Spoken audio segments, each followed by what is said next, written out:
اور I hope کہ ہم آپ کو وقتاً فوقتاً جو ہے تکلیف دیتے رہیں گے آپ کے جو آراء ہیں وہ ناظرین تک پہنچانے کے لیے. جی تو میں بیرسٹر اویس بابر میں آپ کی طرف بڑھتا ہوں. رضا رحمان صاحب نے بھی ہمیں جوائن کیا ہے. میں چاہتا ہوں کہ ان سے رضا رحمان صاحب سے بھی ان کا آج کی جو پروسیڈنگز ہیں اس کے اوپر ان کا ایک کوئک کامنٹ لیا جائے. محمد احمد پنسوتا صاحب بھی ہمارے ساتھ موجود ہیں, میں ان کی طرف بھی جاتا ہوں. لیکن رضا پہلے آپ ہمیں یہ بتائیے کہ آج کی جو سماعت ہوئی اس میں جو مختلف آراء سامنے جج صاحبان کی ریمارکس آئے, ابھی تو فیصلہ تو نہیں آیا, جسٹس منصور علی شاہ, جسٹس مندوخیل اور جسٹس اطہر من اللہ اور چیف جسٹس صاحب کے خود جو ان کے سوالات میں اضافہ ہو گیا. مثلا ابھی یہ سوال اٹھ کے آئے کہ کیا صوبائی اسمبلیاں جو ہیں وہ صحیح تحلیل ہوئی ہیں, کیا وہ یہ ذرا اس کے اوپر آپ اپنا ایک کوئک کامنٹ دیجئے. جی السلام علیکم رضا. آئی تھنک یہ جو آپ کہہ رہے ہیں نا کہ کیا یہ اسمبلیاں پراپرلی تحلیل ہوئی ہیں, یعنی یہ جسٹس غالباً جسٹس منصور علی شاہ صاحب کا یہ کامنٹ تھا اور یہ سوال تھا کہ کیا یہ کہ how can the assemblies be resolved at the directive of the individual, جو آئی تھنک میرے خیال ہے ان کا شاید ریفرنس عمران خان صاحب کی طرف تھا. لیکن اس میں تین میجر جو اس میں ریمارکس پہ ہم آ جاتے ہیں آگے, تین مین جو کویسچنز ہیں, لیگل کویسچنز ہیں, یہ فریم کیے ہیں چیف جسٹس آف پاکستان نے. جی بالکل. ایک تو یہ ہے کہ جی who has a constitutional responsibility and authority for appointing the date of the holding of general assembly general election for a provincial assembly. لیکن جب بھی آپ کی پروونشل اسمبلی ڈیزالو ہوئے گی تو کس کے پاس, اور سرکمسٹانسز میں بھی چاہے بائی دا گورنر اور آٹومیٹکلی, تو کس کے پاس اتھارٹی ہوئے گی to announce the date of holding of election for provincial assembly. اور دوسرا اسی سے منسلک ہے کہ یہ how and when is this constitutional responsibility to be ڈسچارجڈ.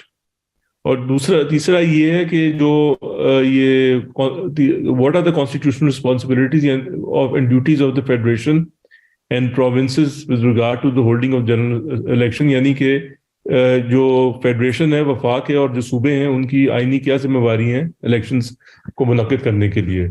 یہ تین فنڈامنٹل سوال ہیں. اس پہ جسٹس آئی تھنک مندوخیل نے بھی یہ بھی سوال اٹھایا تھا کہ کیا یہ اس پہ سو موٹو جورسڈکشن بنتی ہے یا نہیں بنتی.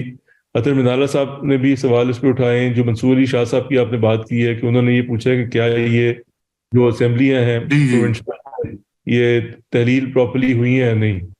ایک آئی تھنک, اور اس کے ساتھ ایک اور بڑی انٹرسٹنگ چیز ہے جو پاکستان بار کاؤنسل نے خط لکھا ہے کہ آلریڈی اس بینچ کو متنازع بنا دیا گیا ہے تھوڑا سا, کیونکہ اس میں سے جسٹس قاضی فائز عیسیٰ کو نہیں, اور آئی تھنک شاید جسٹس طارق مسعود ہے میرا خیال ہے, جی نہیں وہ طارق مسعود صاحب تو اس بینچ کا حصہ نہیں ہے, لیکن دو کو کیوں نہیں انکلوڈ کیا, اور خاص کر justice Qazi Faez Isa because وہ سینئر یونین جج ہیں سپریم کورٹ آف پاکستان کے, اور وہ اگلے چیف جسٹس ہے, تو ان کو نہیں شامل کیا گیا. تو یہ بھی ایک آئی تھنک اس سے تھوڑی سی کنٹروورسی اٹیچ ہو گئی ہے. لیکن یہ تین جو آئینی سوال ہے نہیں ہے اس کا حصہ اس بینچ کا. جی بالکل. لیکن یہ تین جو آئینی سوال ہیں بڑے پرٹیننٹ ہیں جو فریم کیے ہیں چیف جسٹس آف پاکستان نے.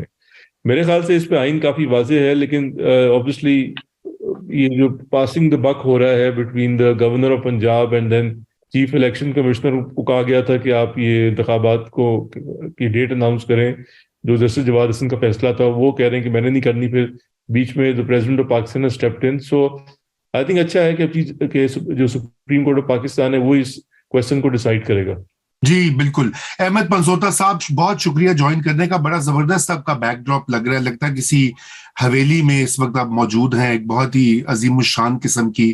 تو میں یہ چاہتا ہوں کہ آج کی پروسیڈنگز کے بارے میں ہم بات کرے تھے, جو سوالات فریم کیے چیف جسٹس صاحب نے اور جو ان کے بردر ججز نے بھی ان کے اوپر مزید سوالات پہ سوالات اٹھائے.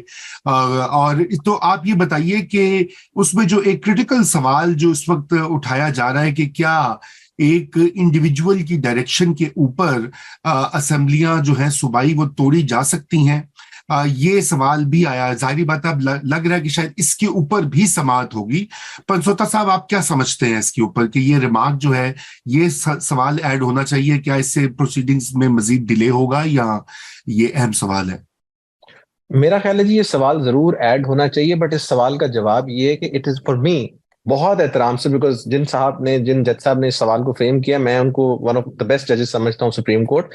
یہ سوال کی ریلیونس رہتی اس لیے نہیں ہے کیونکہ آرٹیکل 105 کے تحت کیبنٹ کے اندر ڈیسیجن ہوا کہ ہم نے اس کو تحلیل کرنی ہے اسمبلی, اور اس کی سمری بھیج دی گئی. اب اس کے پیچھے اگر آپ کہیں جی عمران خان صاحب ہے, تو اس طرح تو ہر پولیٹیکل پارٹی کا ہیڈ انسٹرومنٹل ہوتا ہے. آپ کے خیال میں پنجاب کے اندر جو پہلے نون کے ٹائم میں ہوتا تھا وہ میاں صاحب کے پوچھے بغیر ہوتا تھا. اٹ از جسٹ دیٹ وہ پبلکلی اس نے اناؤنس کر دیا, but there is nothing in writing. کیا جو سمری گئی ہے اس میں یہ لکھا ہوا ہے کہ عمران خان صاحب نے کہا تھا اس کو کریں؟ سمری میں تو لکھا ہے کہ ان ریزن یا وجوہات کی وجہ سے ہم چاہتے ہیں کہ اسمبلی تحلیل کریں, جس کو گورنر نے ایکسیپٹ نہیں کیا. سو میں اس کوشچن کو اتنا امپورٹنٹ اس طرح سمجھتا نہیں کہ اس کا جواب شاید نیگیٹو میں, لیکن سوال ضرور فریم کر دیں تاکہ اس کے اوپر بھی کلیئرٹی آ جائے, کیونکہ کانسٹیٹیوشن کی جو منشا ہے وہ یہ نہیں ہے کہ ایک آدمی اس کو رول کرے. میں تو بڑی دیر سے اس بات کو کہتا ہوں, اور اس چیز کے اوپر بھی ایڈریس ہو جائے. دوسرا سوال اطہر منیلا صاحب نے جو ریز کیا ہے وہ بڑا امپورٹنٹ ہے کہ کیا 1843 کے انگریڈینٹس جو ہیں وہ فلفل ہوتے ہیں. دو جز ہیں 1843 کے, matter of public importance, violation of a fundamental right.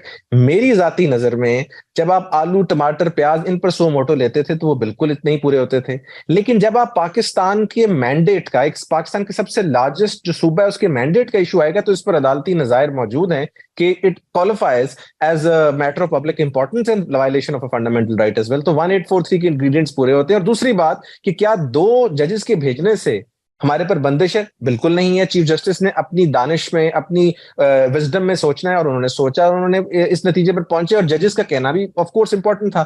تیسرا جو مندو خیل صاحب کی آبجیکشن ہے کہ میں نے ان کے ساتھ نہیں بیٹھنا, یہ نہیں بیٹھنا, یہ بھی ان کا کام نہیں ہے ریز کرنا.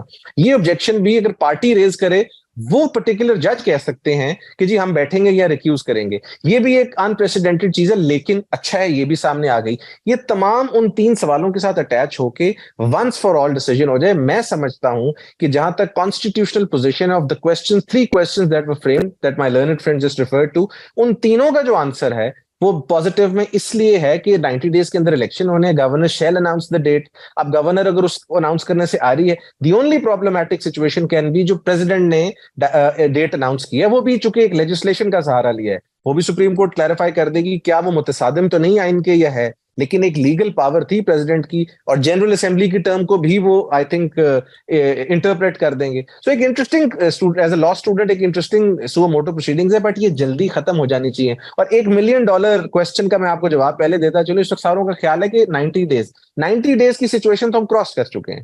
آپ آج بھی الیکشن اناؤنس کریں تو 56 ڈیز کا تو اسکیڈول آپ نے اناؤنس کرنا ہے, تو اٹ گوز بیونڈ 90 ڈیز. سو یہ ان اینی کیس آرٹیکل 254 کا سہارا لے کے, جس میں ٹائم لائنز ایکسٹینڈ ہو جاتی ہیں, اگر فار سم اور ریزن ٹائم لائن نہیں ہوئی, فیصلہ یہ آ جائے گا انشاءاللہ. مجھے امید ہے اگر اس طرف آئین کی آتے ہیں کہ 90 ڈیز سے بیونڈ نہیں جا سکتے, لیکن چونکہ یہاں پر ایک معاملہ ہو چکا ہے تو ہم 90 ڈیز کا جو پیریڈ ہے اس کو تھوڑا ایکسٹینڈ کر رہے ہیں, جیسے بے نظیر بھٹو صاحبہ کی شہادت کے بعد ہوا, اور الیکشن میں ایکسٹینشن ہو گئی by virtue what ever, but ایک ججمنٹ کے سہارے کے ساتھ جب یہ چیز ہوگی تو اٹ ول بی, جسے کہتے ہیں مشعل راہ ہوگی فار ٹائمز ٹو کم.